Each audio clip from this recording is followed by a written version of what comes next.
샬롬. 오늘 또 새로운 날이 우리에게 시작됐습니다. 9월 8일 하나님께서 우리에게 주시는 말씀은 에레미야 25장 24절부터 32절까지의 말씀입니다. 말씀을 봉독해 드리겠습니다. 너는 느엘람 사람 스마야에게 이같이 말하여 이르라. 만군의 여호와 이스라엘의 하나님께서 이와 같이 말씀하여 이르시되 내가 내 이름으로 예루살렘에 있는 모든 백성과 제사장 마아세야의 아들 스바냐와 모든 제사장에게 글을 보내 이르기를 여호와께서 너를 제사장 여호야다를 대신하여 제사장을 삼아 여호와의 성전 감독자로 세우심은 모든 미친 자와 선지자 노릇을 하는 자들을 목에 씌우는 나무 고랑과 목에 씌우는 쇠고랑을 채우게 하심이여는 이제 내가 어찌하여 너희 중에 선지자 노릇을 하는 아나도 사람 에레미야를 책망하지 아니하느냐. 그가 바벨론에 있는 우리에게 편지하기를 오래 지내야 하리니 너희는 집을 짓고 살며 밭을 일구고 그 열매를 먹으라 하셨다 하니라. 제사장 스마야의 글을 선지자 에레미야에게 읽어서 들려줄 때에 여호와의 말씀이 에레미야에게 임하여 이르시되 너는 모든 포로에게 전언하여 이르기를 여호와께서 느엘람 사람 스마야를 두고 이같이 말씀하셨느니라. 내가 그를 보내지 아니하였거늘 스마야가 너희에게 예언하고 너희에게 거짓을 믿게 하였도다.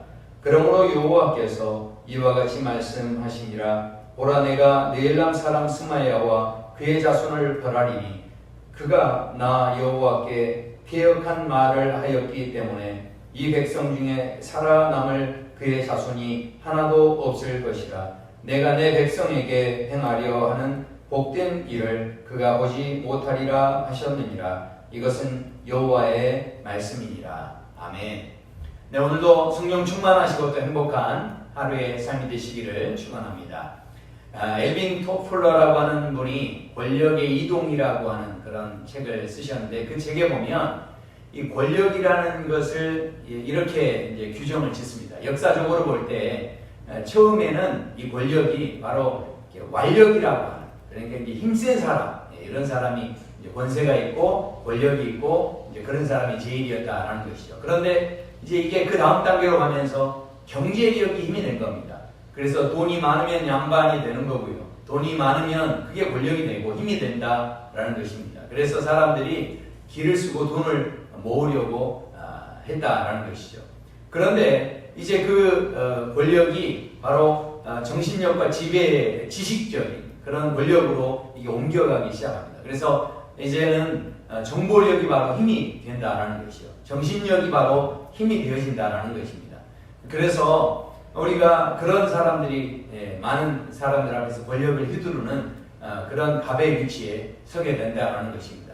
그러나 우리가 이 권력이 이렇게 이동되는 것 같지만 그러나 진짜 우리에게 있어서 우리를 유지시키는 그런 권력, 진짜 권력, 그것이 무엇인가? 그것은 바로 도덕성이라고 생각해 볼 수가 있습니다.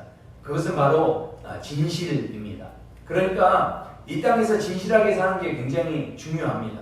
진실하지 못하면 어떻습니까? 결국 그 사람은 자신이 가지고 있는 형벌 속에 갇혀서 살아가게 됩니다. 아무리 돈이 많으면 뭐합니까? 아무리 지식이 많으면 뭐합니까? 아무리 많은 정보를 가지고 있어도 거짓으로 살고 진실하게 살지 못하면 항상 쫓기는 삶을 살아갑니다. 만약에 전화기에서 전화벨 소리가 따르릉 울려도 늘 그 전화기를 받기 전에 조금 두려운 마음, 걱정스러운 마음들이 생길 수 있다는 거죠. 늘 전화가 울릴 때마다 반갑습니다. 말할 수 있으려면 진실해야 됩니다. 정직해야 됩니다.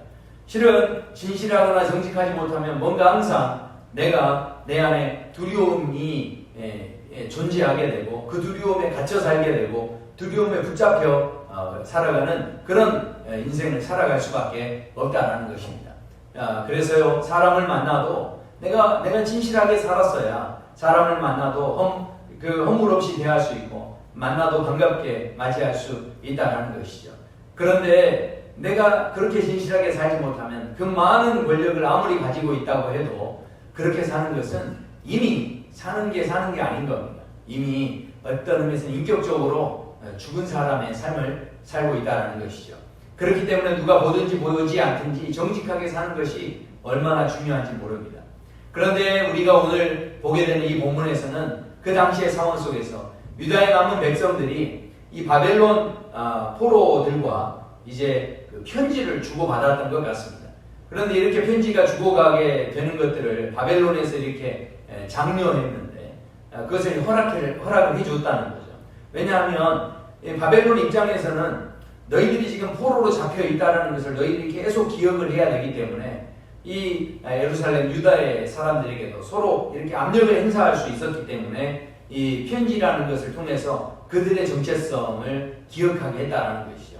또 다른 이유가 있다면 그 유다가 바벨론에게 조공을 바치게 했는데 그런 일들이 원활하게 이렇게 이루어지려고 한다면 다른 무슨 소식을 전하는 매체들이 없었기 때문에 그 당시에 서로 편지를 통해서 그 정보를 주고받아야 했다는 겁니다. 그런데 이때 바벨론에 살고 있었던 한 거짓 선지자 한 사람이 느헬람 사람 스마야라고 하는 사람이었는데 이 사람이 예루살렘에 있는 성전의 감독관이었던 스바냐 제사장에게 편지를 보냅니다. 그 내용이 무엇이냐면 왜 에레미야를 벌하지 않고 가만히 두느냐 하는 것이었습니다. 26절 27절의 말씀을 또 우리가 보면 에레미야가 바벨론에 있는 그 백성들에게 편지를 할 때 실은 에레미야는 하나님 말씀을 그대로 전합니다. 바벨론에 복종하고 거기에 정착해 살면 하나님께서는 70년 후에 다시 돌아오고 회복하도록 해주신다. 그러니 걱정하지 말아라 하면서 위로하고 격려하는 내용이었는데 그런데 스마야가 그 편지의 내용을 보면 에레미야의 편지를 왜곡을 시킵니다.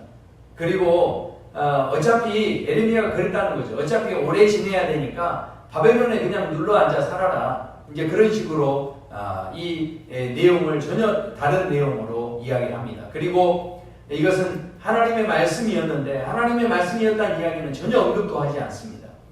하지만 스바냐 제사장은 그런 거짓 선지자들에게 공격을 받는 그 에레미야의 편에 서서 아마 도움을 주는 사람이었던 것 같습니다. 그래서 스바냐 제사장이 스마야의 그 거짓으로 모함을 받는 그런 편지를 에레미야에게 그냥 읽어줍니다. 에레미야의 마음이 이때 얼마나 아팠겠습니까? 중상모략을 당하고 이간질이 되어지는 그런 상황들이 밝혀질 때 얼마나 마음이 답답했겠습니까? 그리고 얼마나 참 무력감이 들었겠습니까? 그런데 그때 하나님께서 강력하게 이제 임재하셔서 갑자기 임재하셔서 말씀을 하시는데 나는 스마야를 보내지 않았다. 그렇게 이야기하십니다. 하나님께서는요, 그 스마야의 어떤 말에 대해서 잘잘못을 가리거나 이러지도 않으십니다. 따지지도 않고 바로 즉시로 스마야와 그 자손들의 삶에 대해서 너희는 망하게 될 것이다. 이렇게 선포를 해버리십니다. 이것이 바로 거짓 선지자에 대한 최후가 되어진다는 것이죠. 거짓 선지자의 삶에 대해서 하나님께서 망설이지 않고 머뭇거리지 않으시고 거기에 대해서 기회를 주지 않으시고 그들의 망하게 될 것이다. 이렇게 선포해 버리시는 모습을 보게 됩니다. 그렇기 때문에 이 땅에서 우리가 성도로 살아갈 때 어떤 악한 공격이나 적대적인 그런 상황을 우리가 만나게 되더라도 낙심하지 않게 되길 축원합니다.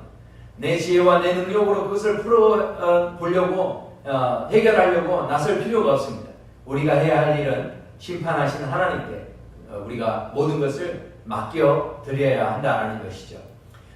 결국 32절에서 그 망하게 되는 것보다 더 참 가슴 아픈 이야기를 하나 하십니다. 그게 32절의 말씀인데요.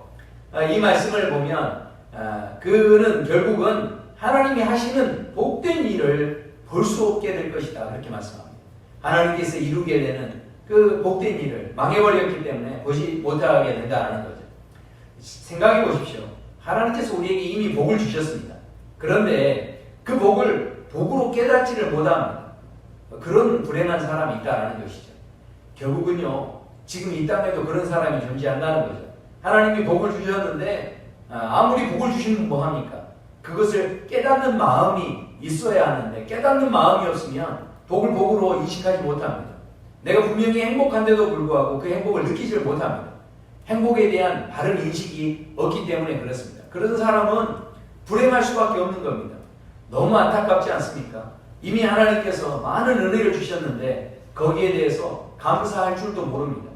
뭐가 많다고 감사하는 게 아닙니다. 깨닫는 부분이 있어야 그만큼 감사하는 겁니다.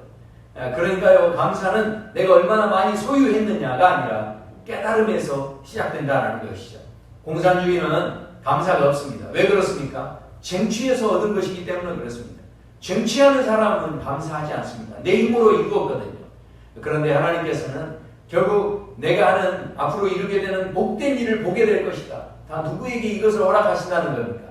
결국 하나님 앞에서 끝까지 믿음으로 버티고 견디고 또 감사하는 사람에게 우리가 예상하지 못한 방법으로 역사하셔서 결국 일을 이루어 가시고 그렇게 우리에게 오늘도 그 일을 보기를 원하시는 그 복된 일을 보기를 원하시는 그 하나님의 도전이 오늘 말씀에 우리에게 있습니다. 사랑하는 성도 여러분, 우리가 참 여러 가지 이 땅의 어려운 현실들을 보면서 그러면서 내 힘으로 내 방법대로가 아니라 하나님의 방법대로 모든 것들이 되어지도록 하나님께 맡겨드린다는 것, 이것이 얼마나 중요한지 모릅니다. 결국 그렇게 에레미야가 납득하기 어려운 말씀을 따라 순종하며 갔을 때 하나님께서 마지막에 큰 그림을 그리시며 이루어 가시는 복된 일을 보게 되어지는데, 저와 성도 여러분도 지금 당장은 좀 답답하고 지금 당장은 좀 조급해한 마음이 들 수 있고 지금 당장은 다 이해가 되지 않는다 할지라도 결국은 하나님이 이루시는 그냥 일이 아닙니다. 복된 일이라고 말씀합니다. 그 복된 일을 다 보실 수 있는 그런 복된 믿음의 삶이 되시기를 축원합니다. 기도하겠습니다. 아버지 하나님 감사합니다.